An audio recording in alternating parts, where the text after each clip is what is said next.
Episode 5. Welcome back to Quarantine Cuisine with me, Chef Angela from Eat Your Heart Out Edibles.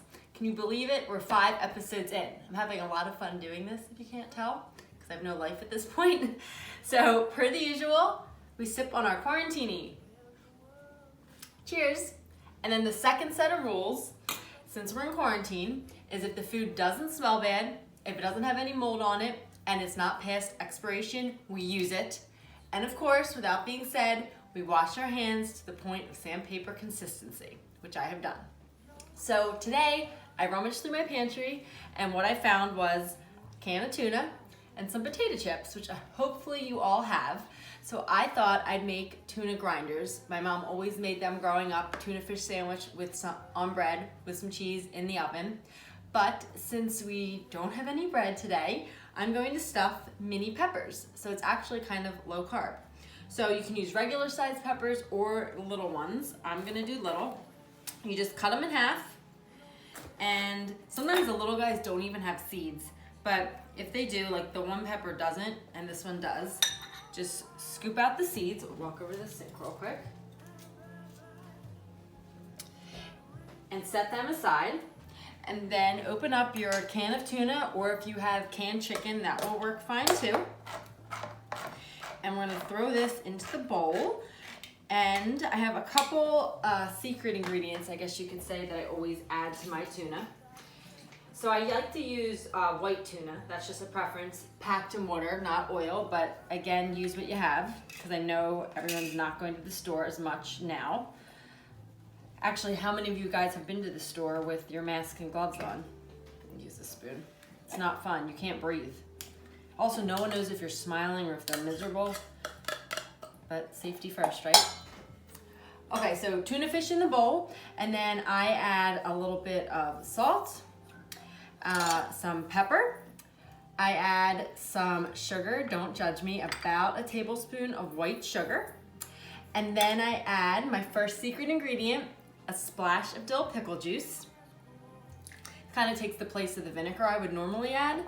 And then I like my tuna salad creamy, so roughly about a half a cup of light mayonnaise I'm using, but you could do more or less depending on what you enjoy. And then for some crunch, I add some celery, and this is in true quarantine fashion. I got some great celery here.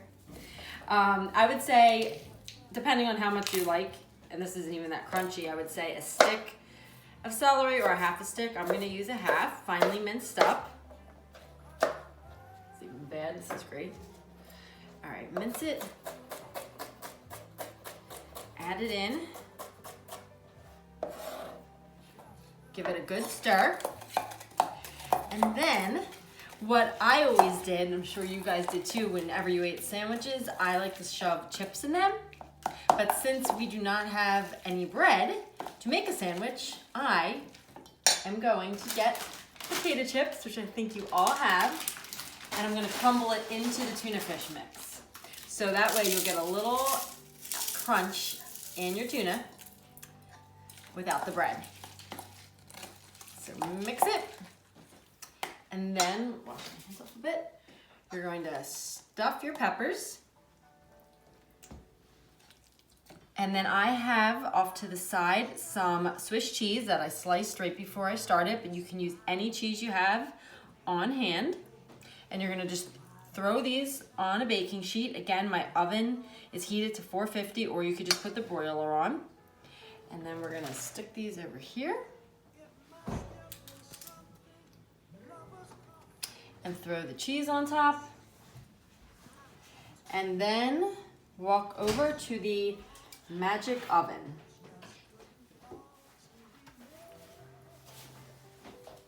And looky here, this magic oven never disappoints.